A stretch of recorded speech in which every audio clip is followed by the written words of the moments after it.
யார் பாதி வழியில விட்டுட்டு போனாலும் கர்த்தர் பாதி வழியில விட மாட்டார். ஹalleluya, ஆமென்.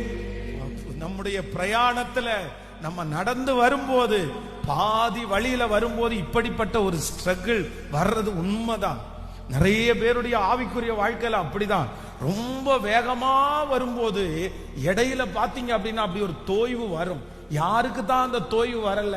தாவீதுக்கு வந்துச்சு இல்ல, இடையில ஒரு ஸ்ட்ரகிள் வருது பாருங்க. அந்த இடையில வர்ற அந்த போராட்டத்துல அவன் திரும்பி நிப்பானான்ற நம்பிக்கை கூட இல்ல. ஏன்னா துரத்துறது அந்த நாட்டினுடைய ராஜா.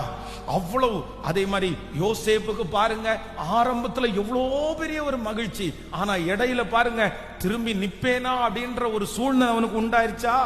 செத்துருவேன்ற சூழ்நிலை தானே அவனுக்கு வந்துருச்சு.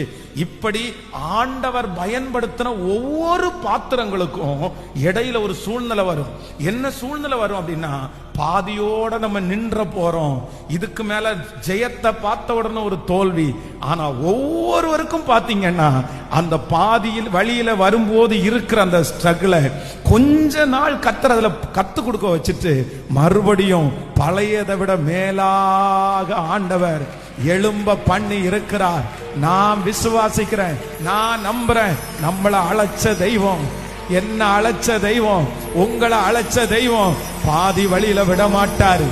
இந்த இடைப்பட்ட நாட்களிலே நடக்கிற இந்த யுத்தம் முடிவிற்கு வரும். இந்த இடைப்பட்ட நாட்களில் இருக்கிற குறைவு முடிவிற்கு வரும். கர்த்தருடைய பிள்ளையே கலங்க வேண்டாம்.